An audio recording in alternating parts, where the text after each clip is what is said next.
grave. Moi, je me présente, c'est Manouchon. Dans la vie, je suis fromagère. Et vous connaissez tous l'expression vouloir le beurre, l'argent du beurre, le cul de la crémière? Moi, j'ai les trois, les gars.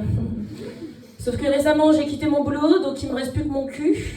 Je sais pas trop ce que je vais faire avec ça. Si vous avez des suggestions, je suis preneuse. Donc, depuis que je suis en CDI, congé à durée indéterminée, j'ai décidé de prendre un petit peu des vacances et je suis allée à Marseille, bébé. Une ville super que j'adore. Et j'ai pris le train. Le trajet se passait super bien jusqu'au moment où le train s'est retrouvé bloqué parce qu'il y avait un autre train bloqué devant, tu vois. Et là, je me suis mis à faire une petite crise d'angoisse. Pourquoi? Parce que je me suis dit, s'il y a un autre train qui arrive derrière et qu'il n'est pas au courant que nous, on est là, ça va faire une sodomie surprise de train. Et en fait, moi, je sais que j'ai un gros cul, mais un intercité sans lubrifiant, les gars, va falloir se calmer un petit peu.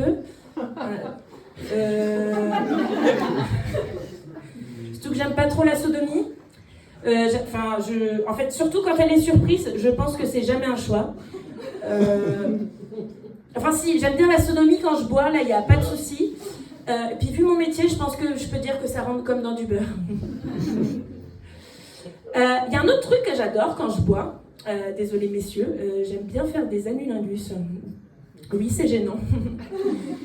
En fait, quand j'ai 3 grammes, je me prends pour un chat. Tu me mettrais un verre ajouteur et un anus à côté, je ne ferais pas la différence. C'était un Jägerbomb. Donc, comme vous avez compris, j'ai léché un petit peu trop de cul. J'ai donc décidé de traiter mes problèmes d'addiction avec l'alcool. Il y a des amateurs d'anulingus, je crois pas.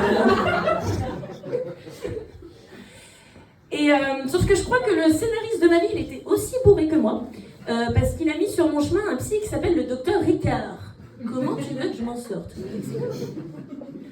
J'ai joué à Marseille récemment, à la fin ils sont pas venus m'applaudir, ils sont venus me demander le numéro de mon psy, c'est terrible.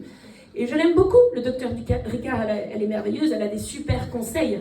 Tu vois, le premier conseil qu'elle m'a donné, elle m'a dit téléchargez l'application du ministère de la Santé qui vous sert à apprendre à gérer sa consommation d'alcool. Moi je télécharge, je lis le premier conseil qui dit buvez de préférence dans un verre et non directement à la bouteille. En effet, vous boirez probablement plus à la bouteille car vous en verrez moins vite le fond. Waouh, merci le ministère de la Santé, on l'applaudit s'il vous plaît.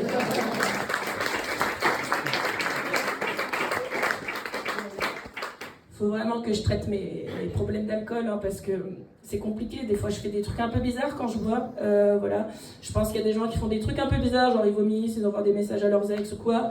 Non, moi, le gros problème, c'est quand je bois, je souscris à des crédits à la consommation. Alors, je te raconte pas la gueule du docteur Ricard quand je lui dis ça. Et ensuite, ma cuite, je m'en souviens pendant 24 mois avec un taux à 22%, quoi. C'est terrible. Je suis sponsorisée par CTLM. Je suis la seule meuf de la pièce qui fait des crédits à la conso pour pouvoir aller au bar, quand même. En fait, c'est un putain de cercle vicieux, parce que t'es là, tu vas au bar, tu picoles tes bourrées, tu ressouscris. Ça se finit jamais. C'est un peu comme quand tu fais une raclette, finalement, et qu'il te reste du fromage. Tu rachètes de la charcuterie, des patates, sauf que moi, c'est pas la paille à raclette que je fais chauffer, c'est ma banquière. Pas très contente de l'histoire. Et finalement, donc pour éponger un peu mes dettes, j'ai voulu tester un truc qui s'appelle la Française des Jeux. Ouais. Bon, c'est pas été très concluant, ça m'a un peu enfoncé.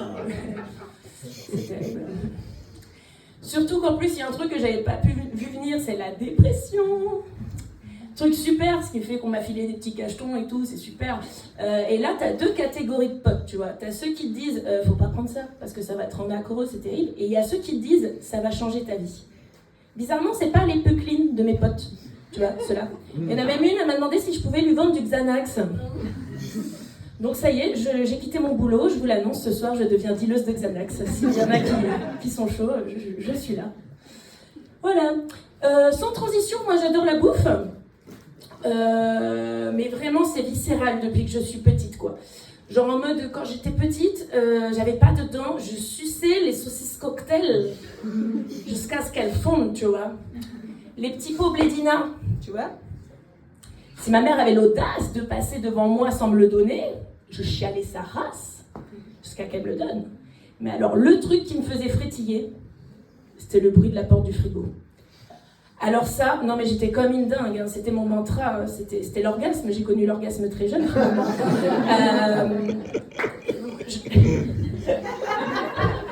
J'étais comme une dingue, je te jure, je me mettais à courir. Alors un jour, elle a voulu ouvrir la porte pour pas que je l'entende, mais elle m'a pris pour qui celle-là? J'ai quand même entendu, hein, mais je crois qu'apparemment j'avais pas une bonne vue parce que je me suis mangé la gueule dans le couloir. Je me suis ouvert la tête. Et je me suis fait recoudre, tu vois. Sauf que le soir, en rentrant chez moi, j'ai arraché tous les fils un par un. Du coup, toute mon enfance, j'ai eu une énorme bosse sur la tête qui m'a valu le surnom de Quasimodo. En grandissant, elle a disparu pour laisser place à une trace blanche qui m'a valu le surnom de tache de sperme. C'est tout de suite un peu moins marrant. Les enfants sont vraiment là. Enfin voilà, en fait, j'approche des 30 ans. Et je fais un peu le point sur ma vie et je suis très loin des idéaux que je m'étais imaginés. Tu vois, quand j'étais petite, je pensais que j'allais être soit vétérinaire, soit chanteuse, soit professeure à Poudlard. Je pensais que j'allais avoir un mec. Tiens, on va parler de ça. En fait, je suis célibataire. Je pense que j'ai le portrait pour. Et je suis célibataire depuis... Voilà. Activité à temps plein, quoi. D'ailleurs, j'ai développé un truc, ça s'appelle le mode célibataire actif. Qu'est-ce que c'est? Bah, c'est un petit peu comme quelqu'un qui est à la recherche active d'un emploi, sauf que moi, je cherche plutôt dans le secteur de la teub. Pour la faire courte, je les date plus, je les baisse direct. Moi, les courtoisies, c'est quoi tes passions? Tu fais quoi dans la vie? J'en ai rien à foutre. Enfin, en fait, ne passons pas par quatre chemins, il n'y en a qu'un seul, allons-y gaiement, quoi. Du coup, en tant que célibataire affirmé, j'ai testé énormément d'applications de rencontres. Vous doutez bien que si je vous en parle, c'est qu'il y a eu quelques petites coquilles. Notamment cette fois où j'étais sur une appli vachement axée cul, donc célibataire actif, quoi. Et là, il y a un mec avec qui j'ai pas matché qui m'envoie un message. Il me plaît pas, je trouve ça un peu intrusif, je ne réponds pas. Je crois qu'il a pas trop aimé parce que le lendemain, il m'a renvoyé un message, je n'ai toujours pas répondu. Et là, le troisième jour, je pense qu'il a eu ses 3 neurones qui se sont connectés et s'est dit « Vas-y, là, je lâche tout, j'envoie une photo de ma teub. » Pourquoi? Est-ce que par applaudissement, il y a des gens ici qui ont déjà envoyé des photos de leur pénis à des personnes qui ne l'avaient pas sollicité? C'est marrant, si derrière un écran tout le monde le fait, dans la vraie vie personne n'assume. C'est terrible cette histoire. Parce que je lui ai demandé pourquoi. Et il m'a dit, tu ne me répondais pas. Donc toi t'es comme ça en fait. Quand tu passes un entretien d'embauche et que t'as pas de nouvelles de ton employeur,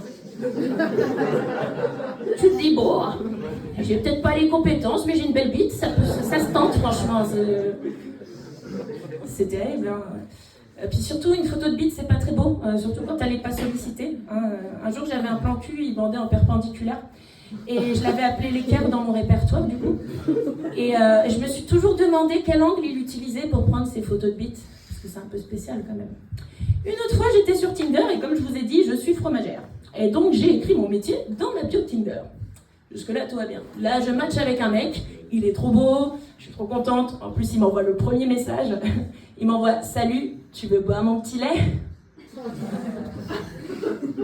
Ah non, merci monsieur, ça va aller, je vais commencer par un picon de bière, ça ira très bien. J'ai jamais trop aimé boire la tasse en plus, donc c'est bon, ça va aller. C'est terrible. Et tout ça n'arrange pas les problèmes de célibat. Récemment, j'étais en voiture avec ma maman. Je lui ai gentiment expliqué qu'il valait mieux qu'elle compte sur mon petit frère plutôt que sur moi pour devenir grand-mère. Ce à quoi elle a répondu tout calmement « Oui, je sais. » Merci maman. Heureusement que j'étais en train de faire une fausse couche à ce moment-là. Oui, celle-là est un peu hard.